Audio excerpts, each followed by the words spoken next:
Okay, welcome to the Sword and the Tome. This is David. In this video, I'm going to review the fantasy classic, The Once and Future King by T.H. White. Most of my review will be spoiler-free, but after I give my general thoughts about the novel and rate it, I'll finish with a spoiler segment so I can discuss my favorite moments from the book. For those who don't know, The Once and Future King is a telling of the Arthurian saga, with Arthur Pendragon, Lancelot, Guinevere, and Merlin as its main characters. The novel, published in 1958, is actually a collection of 4 interconnected stories, the first of which being the inspiration for my channel name, The Sword and the Stone. Before I detail my praises and criticisms, I'd like to read a statement from the author Gavriel Kay. He said, quote, "Certain books offer pleasures so rich and enduring, they become part of what defines us. The Once and Future King is like that for me. It manages, by some miracle, to be about its own time, and a distant legendary time, and about today.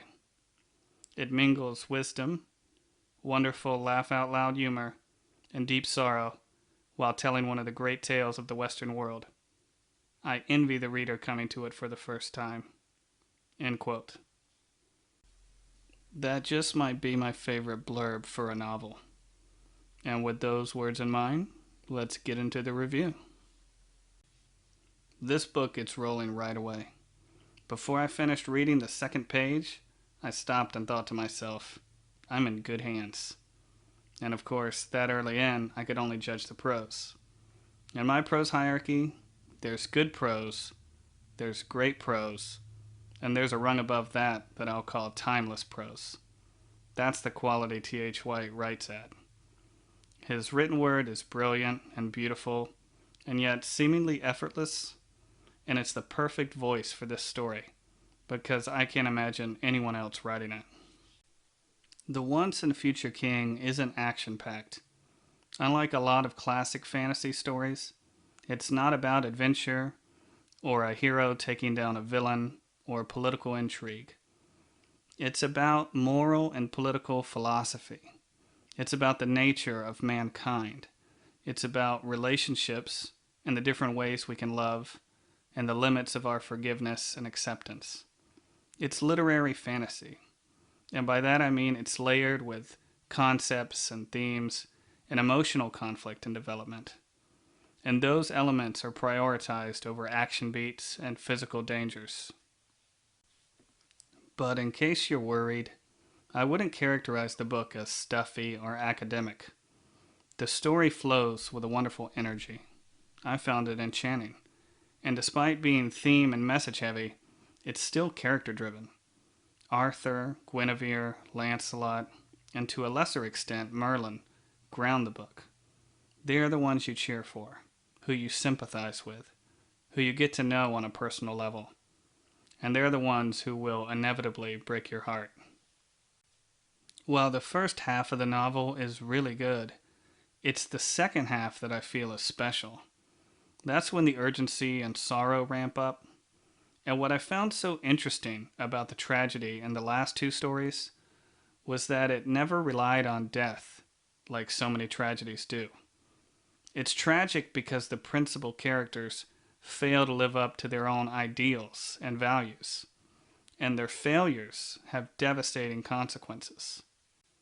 While reading the book, I realized that even though I was somewhat familiar with Arthurian mythology, I had no idea where this story was going to take me, because it's so much more than who, what, where, and when.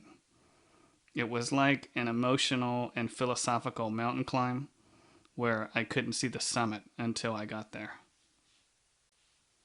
Okay, let's transition to my 2 criticisms. The first one, which was the least troubling, but I still made a note of it, was the breaking of the 4th wall. White occasionally reminds us that we're reading a book, and whenever that happened, it would break the spell of my immersion.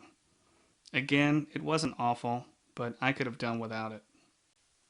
My second gripe is with a certain comic relief character named King Pellinor. If he was used sparingly, I wouldn't have a complaint. I might even would have appreciated him. But he gets a lot of page time in the second story, and I just didn't feel he deserved it. Most of the scenes he's in are absurd, without any important takeaways, and I was left feeling that his arc in the second story didn't live up to the quality of the rest of the book. And with that, it's time to rate the novel. I'm awarding The Once and Future King 5 stars. Yes, I had a couple of issues with the book, but it overcomes them. To take nothing away from the genre, because I truly love it, The Once and Future King transcends fantasy.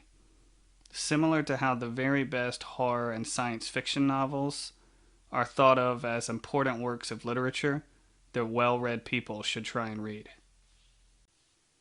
Okay, now it's spoiler time. So stop the video if you haven't read The Once and Future King and plan to read it. And not to be pushy, but you really should read it. First favorite moment, the unicorn hunt and the Queen of Air and Darkness. Boy, was that disturbing. So ugly and jaw-dropping, like a scene straight out of Lord of the Flies. From that moment on, it was clear the Orkney brothers were destined to grow up and unleash chaos. Second favorite moment, Guinevere's rescue by Lancelot and the Candle in the Wind. I've never read a scene even remotely like that, and I'm certain I never will. I couldn't help but be swept up in every single emotion Arthur felt as he looked on at his wife and worried that she would be executed right before his eyes. The scene was so incredible, my immersion broke while reading it because I needed to take a moment and sit in awe of what I was reading. Third and final favorite moment, Lancelot's miracle in the Ill-Made Knight. As soon as I finished that scene, which comes at the very end of the third story, I knew that no matter what came after it, this book would always have a special place in my heart. That's how amazing Lancelot's arc is in the Ill-Made Knight. He's so sympathetic, so admirable. He deserved that miracle, and it was so satisfying to see that happen for him. Well, that about covers everything. I hope you enjoyed my review of The Once and Future King. And if you'd like to listen to more of my fantasy book reviews, then please subscribe to the channel.